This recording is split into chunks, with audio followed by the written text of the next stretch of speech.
আজকেই হোলি, কালকে দোল ছিল। সবাইকে হোলির শুভেচ্ছা, অভিনন্দন আর ভালোবাসা আন্তরিকভাবে। দেখো, আগের টপিক ছিল, মানে আগের উইকেই তোমার সাথেই ছিল যে ডে কেয়ার আর নাইট কেয়ারে ছিল একটা। এটা আরেকবার ডবল স্ক্রিনটা দিলো, ডে নাইট বোঝা যাবে। দেখো, ডে নাইট, লজ্জার বিষয় একেবারে। আমি মানে হাসছি ঠিক কথা, কিন্তু এটা খুবই লজ্জাকর ঘটনা। ও সবসময় এরকম বলে, কিন্তু আপনারাই বলুন যে আলো অন্ধকার কি রকম ভাবে কি বলা উচিত, কালোই জগতের আলো, আমরা যেটা জানি। তো যাই হোক, তো হ্যাঁ একদমই তাই। আর তুমি যেটা সুন্দরভাবে স্টার্ট করলে, এটাতে আমি আজকে ভীষণ খুশি হয়েছি যে আমি হনুমানজির পরম ভক্ত। মানে আমার দিন শুরু হয় আর শেষ হয় হনুমানজিকে দিয়ে। তো যাই হোক, আজকে জয় বজরংবলী বলেই স্টার্ট করা হলো।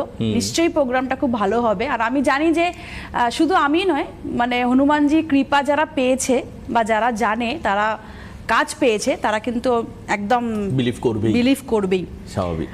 তো যেটা বলছিলাম, দেখো আগের সপ্তাহে তোমার সাথে প্রোগ্রামেতেই আমার ফোনের জন্য বলা হয়নি, যেটা মেইনলি একটা খুব সাধারণ টপিক বাছা হয়েছে, কিন্তু এই কারণেই বেছেছি।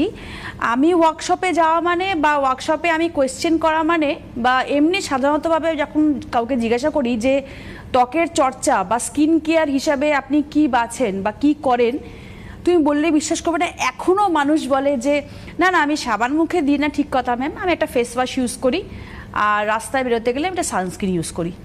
এবার তাকে যদি জিজ্ঞেস করি যে গরমকালে কি ইউজ করেন, বলে গরমকালে কিচ্ছু ইউজ করি না, কোনো ক্রিম ইউজ করলে তেল তেল করে।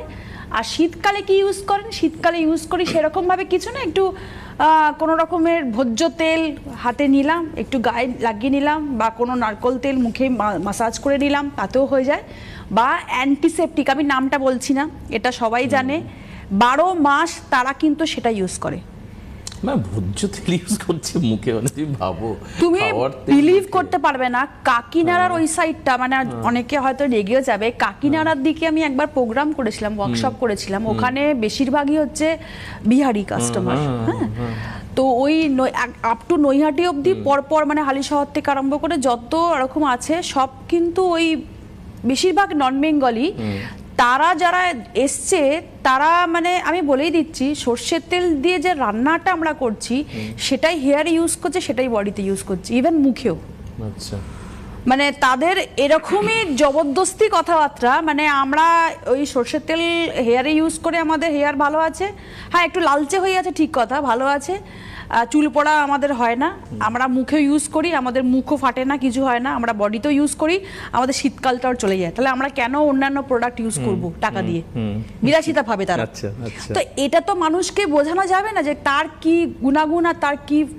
খাবারের জন্য সর্ষের তেল বেস্ট, কিন্তু যেটা আপনি স্কিনেতে একদম উপরিভাগে ইউজ করছেন, সেটা আপনার স্কিনের ওপরের লেয়ারটাই আপনার কালচে হয়ে যাচ্ছে, মানে এতটাই আপনার তেল তেলে হয়ে যাচ্ছে ব্যাপারটা। যখন আপনি স্নান করছেন, আপনি যখন স্নান করে বেরিয়ে যাচ্ছেন, তখন কিন্তু মনেই হবে একটা পুরো শেড আমি কালো হয়ে গেলাম। আচ্ছা, আর তারপরে তারা বাইরে সারাক্ষণ কাজকর্ম করে, যারা নন বেঙ্গলি, যারা বাইরে উঠোনে ধরো কাজ করছে বা রাস্তায় বেরোচ্ছে, তারা কিন্তু সানস্ক্রিনের ব্যাপারটা যায়ও না, ওই সর্ষের তেল মেখেই ওই স্নান করার পরেই তারা রাস্তায় বেরিয়ে যাচ্ছে।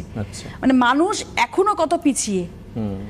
এবার ডেলি কেয়ারের ব্যাপারটা যেটা বলছি, এই যে ফেস ওয়াশ আর সানস্ক্রিন অবধি থেমে থাকছে অনেক মানুষে, এটাই বারবার বলে রাখছি। আগের এপিসোডে এটা একটা শুধু আমি মানে বলতে পেরেছিলাম একটু টাইমের অভাবে, যে ফেস ওয়াশ করার আগে ক্লিনজিং মিল্ক দিয়ে মুখটাকে পরিষ্কার করলো, তারপরে ফেস ওয়াশ ইউজ করলো ত্বক অনুযায়ী।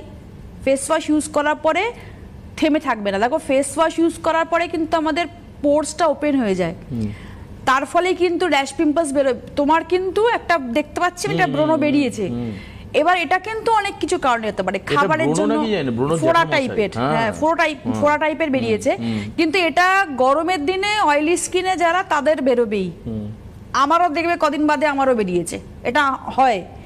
এটা কয়েকটা কারণে হয়। একটা হচ্ছে ঠিক মতন রাতে ঘুম যদি কয়েকটা দিন ধরো ঠিক মতন হচ্ছে না, বা ধরো তুমি ঠিক মতন ক্লিন আপটা তোমার হচ্ছে না, বাড়িতে যাচ্ছ ফেস ওয়াশ করছো, তারপরে স্টেপগুলো ফলো করছো না। তারপরে হচ্ছে তোমার খাওয়া, আচ্ছা খাওয়াটা খুব অয়েলি ফুড তুমি কদিন ইনটেক করছো, আচ্ছা তার জন্যও বেরোয়। আচ্ছা, তাহলে আমরা কি করব? এই ধরনের যাদের এই র্যাশ রয়েছে, পিম্পল রয়েছে, এই জাতীয় প্রবলেম তো একটা এজে খুব থাকে, আমারও ছিল। এখন আমি তো একটু বড় হয়েছি তার থেকে, তো ওই জন্য একটু কমেছে, কিন্তু সত্যি একদম দোয়েল ঠিক প্রপার নোটিস করেছে যে একটা ওই ব্রণের বড় অংশ মুখের এই পাশে আপনারাও দেখতে পাচ্ছেন হয়তো, যেটা দোয়েল এই পাশ থেকে দেখতে পাচ্ছে, আপনাদের ঘুরিয়ে দেখাতে হচ্ছে। যাই হোক, একজন ফোনে রয়েছেন, আমরা নিয়ে নিই। এই ধরনের প্রবলেম হলে আপনারা কি করবেন, সেখান থেকে বেরিয়ে আসার কি উপায়, এবং এই যে দোয়েল যে সিস্টেমটা বলছে এটা একদম নর্মাল গাইডলাইন, এটার জন্য আপনাকে খুব বেশি মাথা ঘামাতে হবে না এবং এটা 365 দিন করতে হবে। আসুন আমি নেব কেউ